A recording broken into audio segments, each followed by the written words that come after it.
기존에 국내 유저들이 원했던 대부분의 기능들이 들어갔습니다. 이제 페이스 아이디 인증 없이는 사진을 볼 수가 없습니다. 짠! 이렇게 위젯으로 바뀌게 됩니다.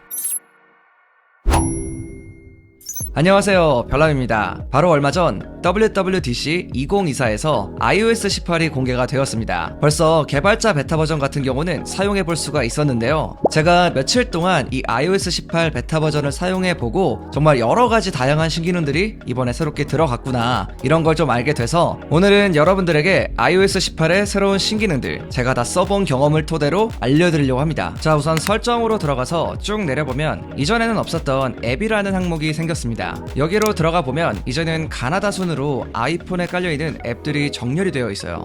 이전보다 보기도 좋고 앱을 좀 더 편하게 찾을 수도 있습니다. 이번 업데이트에서 가장 눈에 띄는 변화는 바로 홈 화면인데요. 이제는 아이콘 위치를 자유롭게 변경할 수가 있습니다. 원래는 아이콘이 빈 공간 없이 정렬이 되었는데 이제는 배경화면을 좀 돋보이게 하고 싶을 때 아이콘을 내가 원하는 위치에 마음대로 배치할 수가 있게 되었어요. 그리고 또 한 가지, 아이콘의 색상도 변경이 가능합니다. 이렇게 홈 화면을 길게 누르면 이제는 플러스 버튼 대신에 편집이라는 항목이 나옵니다. 여기를 눌러서 사용자화를 눌러주면 아래에 이제 여러가지 옵션이 보이는데요. 일단 자동 같은 경우는 시간에 따라 라이트 모드와 다크 모드가 알아서 변경이 되는 거고요. 그리고 그 옆에 있는 다크 모드를 눌러보면 기존보다는 좀 더 아이콘들이 어둡게 표현이 됩니다. 그리고 오른쪽에 있는 틴티드, 이게 새롭게 생겼는데 들어가 보면 이렇게 색상을 정할 수가 있고요. 그 아래에 있는 밸런스 바는 채도를 조절하는 거예요. 자, 이제 색상을 바꿔보면 모든 아이콘 그리고 위젯까지도 일체감 있게 색상이 한 번에 변경이 됩니다. 사실 애플 이벤트 영상에서는 엄청 예뻐 보여가지고 저도 써봤는데 이게 생각보다 아이콘 구분이 좀 잘 안 되더라고요. 그냥 제 기준에서는 다크 모드가 훨씬 더 시인성이 좋은 느낌이었습니다. 그리고 다시 사용자화 메뉴로 들어가 보면 이 위에 작게 크게 이렇게 되어 있죠. 크게를 눌러보면 아이콘의 사이즈가 좀 더 커지게 됩니다.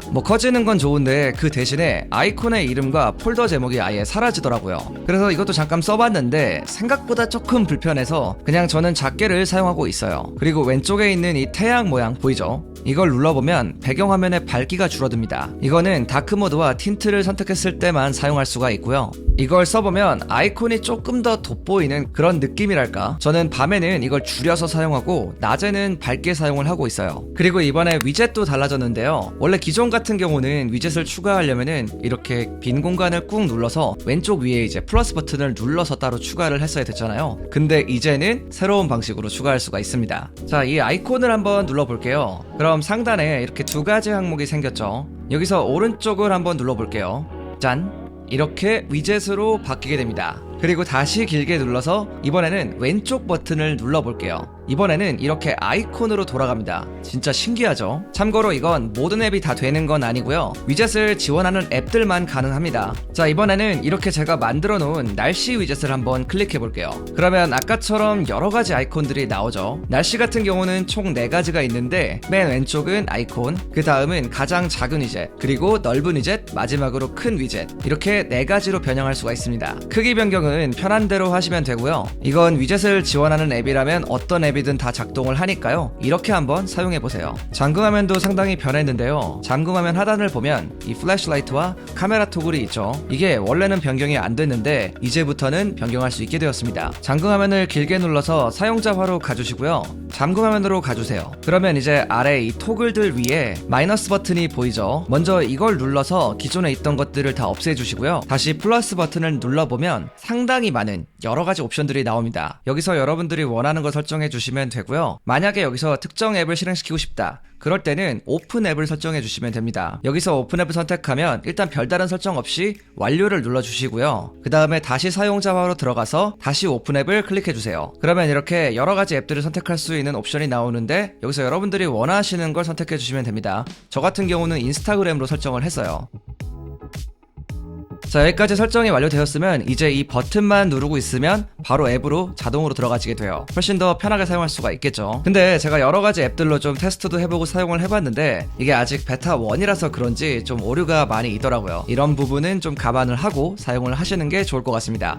추후에 아마 정식 버전이 나오면 이런 오류 같은 것들은 다 없어지겠죠. 제어 센터도 완전히 달라졌습니다. 이제 오른쪽 상단을 내리면 제어 센터가 열리는데요. 언뜻 보기에는 좀 비슷해 보이죠. 근데 실제로는 많이 많이 달라졌습니다. 일단 아이콘들의 디자인이 사각형에서 원형으로 바뀌었고요. 스크롤을 내리면 이렇게 섹션별로 정리를 할 수 있게 되었어요. 그리고 제어 센터에 넣을 수 있는 기능들도 상당히 많아졌어요. 왼쪽 위에 있는 플러스 버튼을 눌러보면 다양한 기능들을 추가할 수가 있는데 이렇게 항목마다 오른쪽 끝에 핸들 같은 게 보이죠? 이걸 이렇게 늘려서 크게 하거나 작게 만들 수가 있습니다. 뭔가 기존보다는 자유도가 상당히 늘어난 느낌이죠. 그리고 미국에 거주하시는 분들은 홈킷도 굉장히 많이 사용하실 텐데 이 홈킷 같은 경우는 제어 센터에 추가를 할 수가 있잖아요. 근데 이게 제품이 한두 개일 때는 상관이 없는데 제품을 많이 사용하시는 분들은 이 제어 센터가 굉장히 좀 지저분하고 복잡하게 되어 있을 거예요. 근데 이번에 달라진 제어 센터에서는 이 홈킷이 따로 정렬이 돼서 정리가 됩니다. 기존보다는 훨씬 더 깔끔하게 사용할 수가 있게 되었어요. 그리고 제어 센터 우측 상단을 보면 전원 버튼이 새롭게 생겼는데요. 이걸 이용해서 아이폰을 끌 수도 있습니다. 근데 솔직히 제가 이걸 좀 사용해봤는데 저 같은 경우는 자꾸 실수로 이 버튼을 누르게 되더라고요. 뭐 편리하신 분들도 있을 텐데 뭐 저 같은 경우에는 뭐 오히려 조금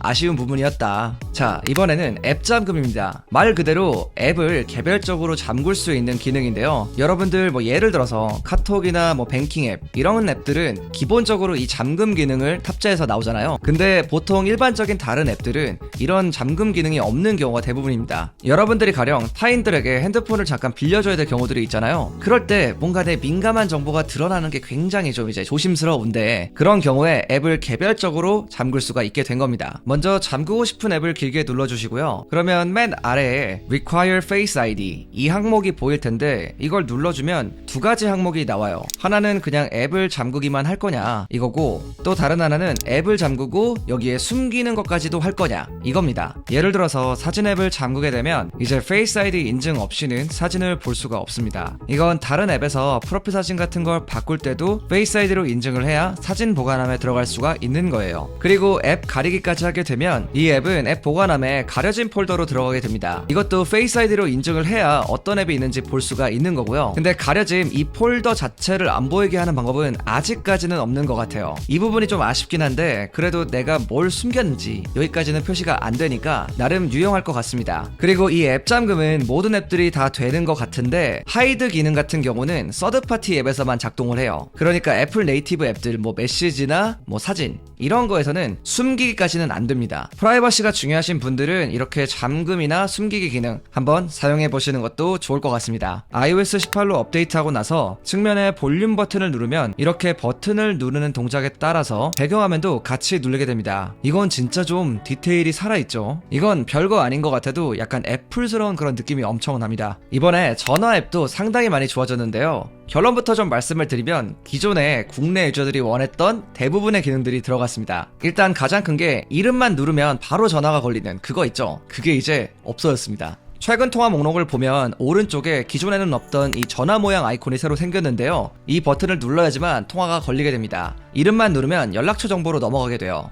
이건 정말 많은 사람들이 불편함을 느꼈던 건데 드디어 이번에 바뀌게 된 거예요. 그리고 또 한 가지 추가가 된 게 있는데 이제는 전화번호 검색이 바로 가능해졌습니다. 키패드에서 끝자리만 입력해도 아주 쉽게 검색할 수가 있습니다. 사실 이건 뭐 갤럭시 같은 경우는 아주 옛날부터 있던 기능이죠. 근데 아무튼 아이폰엔 이제 들어갔다는 거. 그리고 최근 통화에서 검색창이 새롭게 생겼어요. 이제는 따로 연락처 탭으로 가서 검색하지 않아도 여기서 바로 검색할 수 있게 되었습니다. 사실 이 기능들이 들어가서 너무 좋기는 한데 이 정도면 이제 안드로이드인지 아이폰인지 약간 구분이 안 되기 시작했죠. 자, 이번엔 계산기 앱인데요. 계산기 앱으로 들어와 보면 디자인이 약간은 달라졌는데 일단 버튼들이 좀 더 커졌고요. 숫자 0 버튼 옆에 보면 계산기 아이콘 같은 게 하나 생겼어요. 이제 계산을 하게 되면 기존과 다르게 계산하는 과정이 나오게 됩니다. 그리고 원래는 삭제 버튼이 없었는데 이제는 이렇게 왼쪽 위에 있는 X 버튼을 누르면 삭제를 할 수도 있어요. 이것뿐만이 아니라 왼쪽 상단에 새롭게 생긴 버튼이 하나 있는데 이걸 누르면 과거 계산 기록들까지도